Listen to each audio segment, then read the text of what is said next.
Boa noite! Sejam muito bem-vindos ao nosso podcast da Reflexologia. Então, se você não me conhece ainda, sou Osni Lourenço, sou reflexoterapeuta. E esse canal tem o objetivo de trazer sempre mais informações, novidades, curiosidades também sobre a reflexologia e como as pessoas são beneficiadas, né, com o tratamento, como que você, como terapeuta, também pode se beneficiar com o trabalho dos nossos convidados. Então, se você não é inscrito no meu canal ainda, se inscreva no meu canal e não esqueça de deixar seu like e o seu comentário, o que você achou do nosso podcast. E hoje nós temos uma visita muito importante aqui, um prazer muito grande em ter aqui o senhor com a gente, né? Realmente é uma surpresa, né, que os nossos internautas também vão ter aqui com a gente, tá bom? Bom, para vocês terem uma ideia, eu estou falando dele que, segundo o currículo dele, é um marido e pai feliz, escritor, compositor, pesquisador, cientista, professor, fundador do Instituto de Pesquisa, com mais de 30 anos de experiência na sua técnica, já ajudou mais de 30 mil pessoas presencialmente a melhorar a sua saúde física e emocional, já deu aula para mais de 6 mil alunos, tanto no Brasil quanto no exterior, e, notem, é referência em reflexologia no Brasil. Você sabe de quem que eu estou falando? Nada mais, nada menos dele, do professor Osni Tadeu Lourenço. Olha, muito prazer em tê-lo conosco aqui e realmente é uma honra participar aqui do nosso podcast. Eu que agradeço muito estar aqui, né? Realmente é um privilégio muito grande, é uma honra, né, para mim poder participar aqui no seu podcast, né? E realmente, né, eu sou Tadeu porque a minha mãe fez uma promessa, né, para que no meu nascimento e deu tudo certo, então ela colocou o nome Tadeu no meio. Mas como que ela já pagou a promessa, então hoje eu sou só Osni Lourenço. Muito obrigado por essa oportunidade. Realmente, seu currículo ele é muito grande, né? E o senhor tem muita coisa para falar para a gente. E a sua trajetória, né, seus desafios, tudo isso, nós estamos muito curiosos para saber como que foi. Então, por favor, me fale um pouco do senhor, da sua experiência, né? E de como a reflexologia também mudou a sua vida. Realmente é uma trajetória bastante interessante, né? Eu estudei, embora algumas pessoas não saibam, mas eu estudei psicologia, né? Não sou formado em psicologia, mas eu estudei psicologia. Também eu fiz um curso de biomedicina e também fiz vários cursos na área comportamental e também na área de psicanálise. E todos esses estudos realmente foram muito importantes para mim, porque me ajudaram a desenvolver a técnica que eu tenho hoje de reflexologia. E, sem dúvida nenhuma, isso fez uma grande diferença. Então, algumas pessoas não entendem, né? Mas para ser um reflexoterapeuta hoje, você tem que estudar no mínimo 1 ano e meio, né? Então, nosso curso, tanto presencial como online, ele também tem aproximadamente 16 horas de aula, né, por módulo, só para você ter uma ideia, né, da necessidade de estudos. Porque eu vi que os estudos são fundamentais, né, para a gente poder crescer e também ter o respeito, né, de outras classes na área da saúde. Agora, os seus estudos realmente ajudaram bastante, eu concordo. Mas foi só os estudos que te trouxeram até aqui? Porque, como eu vi aqui no seu currículo, né, o senhor também é cientista, pesquisador, criador, né, de técnicas, é isso? E os seus estudos foram responsáveis por isso? Na realidade, os estudos me ajudaram muito. Mas, certa vez eu estava num congresso que eu fui dar uma palestra e eu conheci um professor, infelizmente falecido hoje, de acupuntura, chamado Hirashi Kaneshiro. E do nada ele me chamou e falou assim, Osni, eu quero falar uma coisa com você. Falei, oh, pois não, né? Uma autoridade. Aí ele falou assim, nós aprendemos com 3 coisas. Com presente, com passado e com paciente. Olha, a nossa conversa limitou-se a isso, por incrível que pareça. E eu percebi do que ele estava falando. O passado são os estudos que já existiam, né? O presente são as atualizações que a gente tem. Mas os pacientes, eles nos ensinam muito, muita coisa mesmo, né? Então foi graças a esse conjunto, né, dos estudos que eu tive na faculdade, com os estudos que eu tive com os meus pacientes, que me ensinaram muitas coisas. Interessante. Olha, é uma coisa que eu já ouvi falar sobre isso, né? Mas em que casos o senhor usou especificamente essa ajuda dos pacientes no seu trabalho de reflexologia? Olha, eles me ajudaram, né, não só, né, no desenvolvimento de pontos novos na reflexologia, porque quando eu aprendi era só 56 pontos, hoje são mais de 160 pontos, né? E como me ajudaram também na parte emocional. Então, era muito comum a pessoa chegar no meu consultório e falava assim, puxa, Osni, eu estou mais perdoador, eu estou mais paciente, não estou engolindo tanto sapo. Falei, puxa, que legal, o que você faz? A reflexologia. Reflexologia? Só comigo? Exatamente, só com você. Então eu comecei a pesquisar, com a ajuda deles, o que eu estava fazendo. E assim descobri pontos correlacionados, né? Depois veio uma necessidade ainda mais, né, com os meus estudos, de acessar um lugar do nosso cérebro chamado inconsciente, né, onde estão os nossos sentimentos. E aí aconteceram coisas muito interessantes. Eu mudei totalmente a maneira de tratar as pessoas por causa dessas experiências, né? Então, por exemplo, hoje eu não preciso mais saber o que aconteceu na vida da pessoa para poder fazer um tratamento emocional. Nós só tratamos sentimentos. Mas de onde veio isso? Eu tive uma paciente uma vez que ela me procurou porque ela estava com depressão e separando do 4º casamento. Quando eu peguei no pé dela, que eu observei, né, eu vi que ela tinha um trauma de infância dos 8 aos 12 anos de idade. Naquela época, eu fazia questão de saber o que era para poder trabalhar aquele sentimento. Mas ela falou que não se lembrava do que era. Mas quando ela pôs o pé fora do meu consultório, que ela pisou na calçada, ela se lembrou. Quando se lembrou, ela começou a chorar compulsivamente. Voltou para a sala de espera, se recompôs e foi embora. Na semana seguinte, ela me procurou. Novamente, ela começou o tratamento. E ela me relatou que ela se lembrou, né? Chorou muito, foi para a casa da irmã, casada há 32 anos com o mesmo marido, feliz da vida. E ela disse para a irmã, agora eu sei porque não me dou bem com homens. Né? Você lembra o que aconteceu com a gente dos 8 aos 12 anos de idade? As 2 foram violentadas. Aí a irmã, casada, feliz da vida, disse para ela, ih, boba, você ainda pensa nisso? Né? E já pagou os pecados dele, né? Já sofreu o que tem que sofrer, já morreu. Eu nunca liguei para isso. Quando ela me falou isso, eu fiquei indignado. Falei, não é possível uma coisa dessa, eu não mereço ouvir uma coisa dessa. Então, como que pode uma pessoa passar por um trauma de 4 anos e não ligar? Nesse dia me caiu uma ficha, eu falei, quer saber de uma coisa? Não interessa o que aconteceu na vida da pessoa, mas o que interessa é o que ela absorveu daquela experiência. Então, com isso, eu deixei de querer saber o que aconteceu, mas apenas o que a pessoa sentia.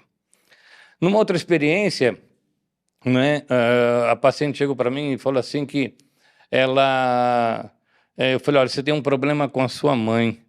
Ela falou assim, graças a Deus, aquela desgraçada morreu, desculpa a palavra, ela morreu há 3 meses atrás. Falei, meu Deus do céu. Agora, como que eu ia tratar o problema dela, que era a mãe, se a mãe não estava mais presente? Então, a partir desse momento, uma segunda ficha me caiu. Eu falei, quer saber de uma coisa? A partir de agora, eu vou tratar a pessoa como sendo ela a única responsável pelos seus sentimentos. Porque ela deixou entrar, então ela vai deixar sair. Então, a partir de então, agora não há necessidade da pessoa falar com quem magoou para ter o perdão da pessoa ou para perdoar a pessoa e assim por diante, né? E um outro caso também que me ajudou a usar símbolos, porque eu estava aprendendo na faculdade alguma coisa sobre símbolos também, que eu achei muito interessante, né? E alguns artigos que eu tinha estudado. E interessante é que eu faço um trabalho sobre vasos, né? Como vasos representando a família. E eu perguntei para ela, né, como é que era o vaso dela. Ela disse que era grande de barro e estava quebrado, né? E aí eu perguntei para ela o que você faz. Ela falou: eu pego o pau e acabo de quebrar, né? Falei: puxa vida, né? E o vaso tem aquela representação de família naquela situação. Aí eu falei: puxa, sua família, não me fale em família, disse ela. Se eu pudesse, eu matava todo mundo. Falei: e agora? O problema dela é família, eu não posso falar a palavra família, porque se eu falasse seja paciente, ela vai falar: e mais um para falar com o seu paciente. Se eu falasse para ela, mata, mas mata um de cada vez, eu seria cúmplice.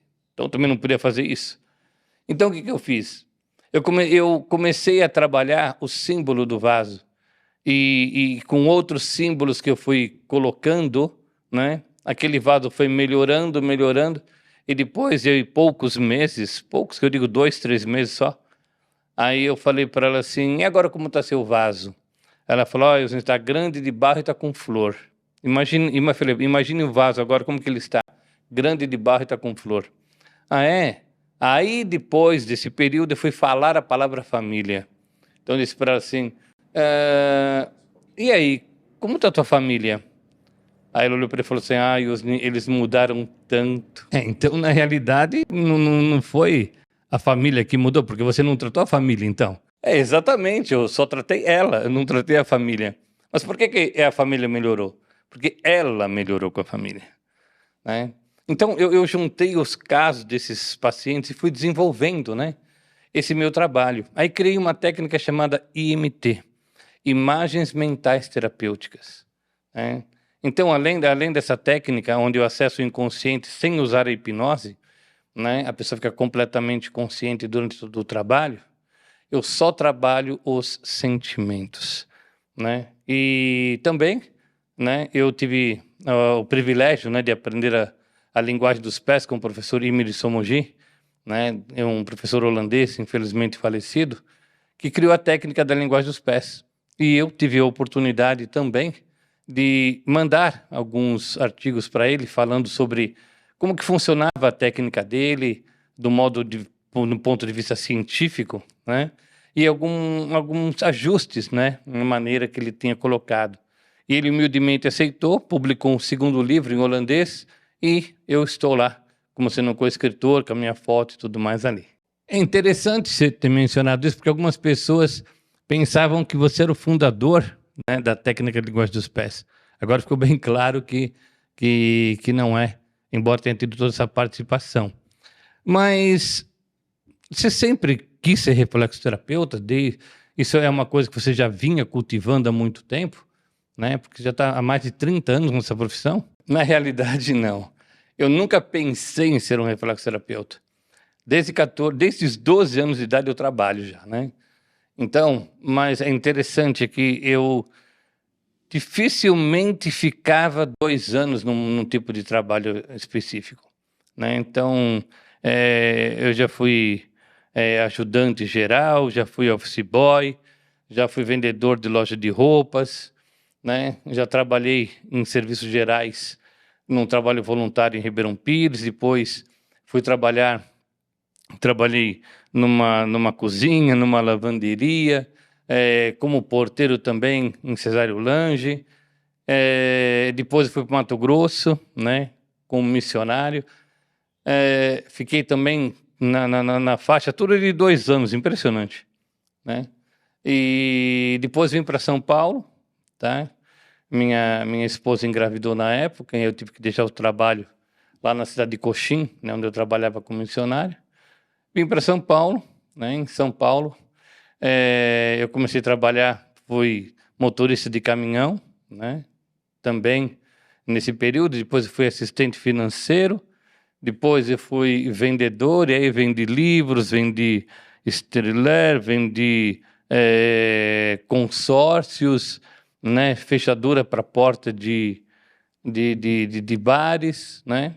E por último, vendia computadores. Mas uma coisa era interessante, eu sempre ajudei as pessoas. Desde 5 anos de idade, eu disse para minha mãe um dia: mãe, meu sonho é ser médico, né? E minha mãe olhou assim para mim, porque nós éramos pobres, e ela falou: quem sabe, né, filho? E aos 18 anos de idade, eu tinha certeza que ela estava certa. Era impossível ser, porque eu não tinha dinheiro para estudar. Coisas difíceis aconteceram na minha vida, né? E que me levaram para a reflexologia. Puxa, poderia nos falar um pouco, se não fosse muito pessoal, né? Falar um pouco dessas coisas que aconteceram? Posso sim. Eu sempre tive depressão, né? Então, acho que desde os meus 15 anos de idade, eu tinha depressão, mas não sabia que era depressão. Tive muitas alegrias, né? No meu trabalho, pude ajudar muitas pessoas, né? Como missionário, né? E quando eu voltei lá do Mato Grosso, uma expectativa muito grande que eu tinha, né? Com meu filho que ia nascer. Então, tudo foi montado, né? Como todo pai já sabe, né? A alegria dessa expectativa. Mas, infelizmente, nós voltamos da maternidade sem ele. E quando eu fui ver ele no necrotério, ele tinha a minha cara. Eu vi um osnizinho ali, ó. Eu senti que a minha alegria, sabe, ela foi sugada naquele momento. E grande parte da minha alegria, da minha felicidade tinha ido embora. Porque eu cometi o erro de criar muitas expectativas. Sofri com isso, minha esposa na época, né? Ela também sofreu muito com isso. Foram 2 anos difíceis, né? E lidando com depressão. Mudei mais uma vez, né? De vários tipos de trabalho. Eu me associei com pessoas que acabaram me fraudando. E, pra você ter uma ideia, eu fui assaltado, com mão armada ou não, 8 vezes aqui em São Paulo. Então foram períodos assim realmente muito complicados, né? E quando eu chegou um momento que eu tive que fazer uma cirurgia, e nessa cirurgia eu tive que ficar 2 meses em recuperação, porque eu já tinha feito 2 vezes cirurgia, e era a terceira. E o médico falou assim: olha, para você se recuperar, você tem que ficar 2 meses de cama, não pode sair. Agora eu era vendedor, então, e tinha sido vítima do último assalto, que arrombaram minha casa e roubaram tudo que eu tinha, depois de terem roubado a empresa também. E eu fiquei, né, sem dinheiro. Aí fui morar num cortiço. E enquanto eu estava fazendo essa cirurgia, acredita que até no cortiço invadiram minha casa, né? Então, e quando voltei, né, fiquei lá de cama. E a depressão sempre me acompanhando, sempre me acompanhando. E nesse período de tempo eu fiz até uma oração a Deus, né? Falei: puxa, se o Senhor me deu um dom de ajudar as pessoas, por que então eu não uso esse dom, né? Eu tenho uma profissão, eu não tenho nem ideia do que eu estava pedindo, né? Uma profissão que eu pudesse usar esse dom e sustentar minha família. Mas eu pensava na época, bom, como mexer com emocional, em psicologia, mas eu não tinha dinheiro para pagar uma faculdade, eu não tinha tempo, né, para estudar e manter minha família. Então, foram dias muito difíceis, aqueles meses, né? Eu era alimentado por cestas básicas que meus amigos me traziam, só para vocês terem uma ideia. E saí, aí comecei a trabalhar, fui vender computadores. Então, venda de computadores. E foi ajudando a vender computadores que eu, nesse período, estava ajudando a Neuza, né? Neuza Marcelo, sempre gosto de falar o nome dela, porque ela foi a responsável que me levou até lá, né? Quer dizer, ela foi usada por Deus para me levar até lá. Porque eu estava ajudando ela com a Bíblia, mas eu não estava tendo os resultados que eu esperava. Então, me falaram que apertando o pé tratava depressão. Aí eu levei ela lá. E chegou lá, ele começou, o Eric, né, um jovem de 26 anos, começou a pegar no pé dela e falar algumas coisas para ela, e aquilo começou a me chamar de mais atenção, como que ele sabe isso tudo, né? Mas o que mais me chamou a atenção foi que na semana seguinte, ela já tinha melhorado bem da depressão dela. Aí eu falei, olha a resposta às minhas orações, né? Então é isso que eu quero para mim. Então essa é a minha resposta. Aí eu pedi para ele me ensinar reflexologia. Aí ele falou que não. Não na primeira semana, não na segunda semana, não na terceira semana. Na quarta semana, quando eu levei, ela já estava completamente, vamos dizer assim, sem depressão nenhuma. Os médicos haviam tirado as medicações que ela estava tomando e ela estava feliz da vida. E pela quinta vez eu falei para ele, por favor, me ensina a reflexologia. Aí ele falou, tá bom, vou te ensinar. Mas uma coisa eu quero te falar. Se ele não falasse, se ele falasse não pela quinta vez, eu ia insistir na sexta, na sétima, na oitava, na décima, em quantas vezes precisasse, porque eu tinha certeza que aquela era a resposta às minhas orações. Puxa, isso é um exemplo de perseverança, hein? Parabéns. Você realmente insistiu naquilo que era certo e foi recompensado. Mas você falou sobre depressão, você falou dessas coisas que foram desafios, né, para você entrar na reflexologia. Você teve outros desafios para chegar onde você chegou hoje como uma referência no país? Sim, sim. Eu tive muitos desafios. Né? Quisera eu que só fosse esses, né? A reflexologia, quando eu comecei, ela era totalmente desconhecida. Totalmente. Né? Então, para você falar de uma técnica nova, era muito complicado. E as pessoas que estavam no meu meio, chamado de medicina alternativa, tinham muito medo, por exemplo, do CRM, né? Que você podia ser acusado como charlatanismo por estar praticando medicina ilegalmente. Então, realmente era um clima tenso que se sabia que estava fazendo uma coisa certa, né? Tanto é que eu nunca tive problemas em relação a isso, né? Na minha profissão, tá? Mas eu tive outros problemas, né? Por ser uma técnica desconhecida e ser uma técnica muito precisa e onde que a nossa assertividade em relação aos sentimentos das pessoas ou até os problemas físicos através dos pés fazia com que as pessoas ficassem assustadas e aí começaram a falar muitas coisas, né? De que eu recebia entidades ou que eu era de outro planeta, né? Era impossível alguém saber o que ele sabia. E tudo isso era fruto de pesquisa, de estudo em cima que os pacientes me ajudavam, né? Eu tentava falar para as pessoas, né? Olha, não é nada disso, não é nada disso. E aí vieram as perseguições, vieram as calúnias, né? Vieram perseguição dos meus alunos, né? Que eles eram também perseguidos. Isso me entristeceu muito, muito, muito, muito, né? A ponto de eu pensar até em parar, né? De dar aula de reflexologia e cogitei até mudar de profissão. Então, foram momentos muito complicados. E isso, naturalmente, só agravava a minha depressão. Foram momentos complicados, né? Eu, infelizmente, né, já tentei suicídio algumas vezes e me perguntava, né? Meu Deus, Jeová, por que isso está acontecendo comigo? O que eu fiz de errado para tanta coisa dar errada na minha vida? Eu não conseguia entender. E você conseguiu entender? Conseguiu ter essa resposta? Sim, eu consegui entender. Mas as coisas haviam de piorar mais ainda, né? Eu sofri um acidente de moto, né? Muito grave. Eu fiquei desacordado do tempo que eu bati até o resgate chegar. Então, no mínimo meia hora, aproximadamente, uns 40 minutos, né? Que eu só acordei quando o resgate chegou para me pegar. Graças a Deus eu não quebrei um osso, né? Embora tenha uma lesãozinha no crânio, mas muito pequena, né? Porque eu estava de capacete.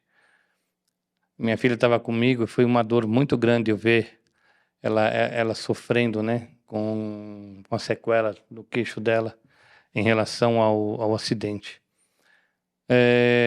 E o ano de 2015 também foi muito, muito complicado para mim. Eu virei o ano com uma paralisia facial, né? Então, a minha boca caiu, meu olho, não conseguia falar direito. Coloquei uns esparadrapos assim para puxar, né, minha boca para que eu pudesse falar, né? E esses esparadrapos acabaram me ajudando e uma nova técnica estava surgindo também. Depois disso eu tive um outro problema muito, muito sério, né? Eu tive uma hemorragia interna e uma úlcera havia estuporado no meu duodeno e eu estava perdendo muito sangue, muito sangue, muito sangue. Orei, eu sabia o que era, sabia que era grave, sabia que eu podia morrer e naqueles foram os momentos que eu senti que eu estava morrendo, né? Então, orei, falei, meu Deus, me ajuda, por favor. Primeiro dia, segundo dia, terceiro dia, quarto dia, quinto dia, fui no hospital, falei, olha, eu tô muito mal, me deram 2,5 litros de soro, né? E falaram, você vai ter que piorar para depois vir aqui para a gente fazer uma cirurgia. Eu falei, meu, eu tô ruim, né? Vou ter que piorar mais ainda, mas eu não ia conseguir chegar ao piorar que eles estavam falando, porque a minha hemoglobina estava boa, mas a quantidade de sangue estava muito baixa. E foi um período realmente de muita aflição. Mas no sexto dia, eu acordei de manhã com uma palavra na minha cabeça, né? Guaçatonga, a erva do lagarto. E eu me lembrei que 20 anos antes, né, eu tinha aprendido que essa planta ela era cicatrizante para problemas de gastrite e úlcera. Aí liguei para a farmácia, pedi, meu filho me trouxe, e eu tomei 45 gotas de manhã, tarde e à noite. Era a minha última esperança. E no dia seguinte, para minha bênção e para a alegria de muita gente, eu estava completamente sem um sinal de hemorragia. Ela havia me cicatrizado totalmente. E interessante que depois de 2 meses eu fui fazer uma endoscopia e lá estava o local da úlcera cicatrizada, cheia de fibrina, né? É um processo de cicatrização natural do corpo. Era uma úlcera de 5 milímetros, suficientemente grande para provocar todo aquele estrago que estava fazendo em mim. E aí, né?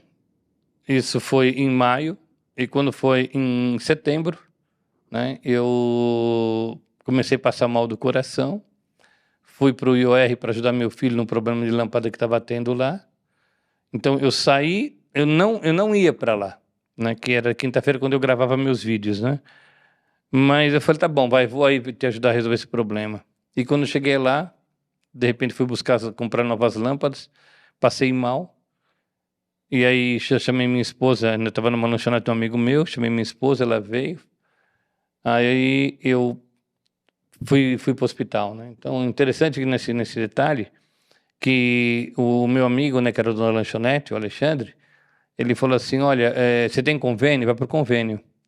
Aí eu lembrei que um aluno meu, o Elcio, ele trabalhava no resgate. E 15 dias antes ele tinha tido aula comigo. E ele falou para a classe, olha gente, se você tiver problema do coração ou problema de AVC, nunca vá para o convênio, vá para o SUS, que no SUS tem médicos especializados em emergência. Convênios não tem. Foi o que ele me disse. Aí peguei e falei, puxa, me lembrei disso, não fui para o meu convênio e fui para o SUS, no Hospital São Paulo, né? Lá chegando, eu falei, estamos em greve. Aí eu falei, pronto. Aí eu falei, cheguei lá, aí fui orientado divinamente, só pode ser isso, né? E eu falei pro moço, olha moço, meu coração tá parando. Aí ele olhou assim, vai falar com aquela moça. Aí passei na frente de 15 pessoas que estavam preenchendo ficha. Moça, desculpa, meu coração tá parando. Aí ela falou, pega essa ficha aqui e vai lá naquela moça da triagem. Passei na frente de 60 pessoas que estavam lá esperando. Cheguei lá e falei assim, moça, meu coração tá parando. Ela pegou o telefone e falou, olha, vai em frente daquela sala e espera. Aí eu fui lá, 1 minuto e 43 segundos. Eu marquei no relógio, 1 minuto e 43 segundos. Um médico do SUS já estava em frente à sala me chamando para fazer o eletrocardiograma. Acabou de fazer o eletro, falou, você vai agora para a sala de cateterismo. Aí fui para uma semi-UTI, né? Já me prepararam todo para entrar. E, embora eu tivesse medo, né, um certo receio de fazer o cateterismo, eu estava muito tranquilo, muito em paz. E falei para minha esposa, tá tudo bem. Fui para o cateterismo, quando cheguei lá, que eles colocaram, né, o catéter pela virilha, e quando chegou no coração, né, parecia um tronco de árvore escurecendo e os galhos também ficando tudo escuro. Era um infarto fulminante que eu estava tendo naquele momento, naquela sala.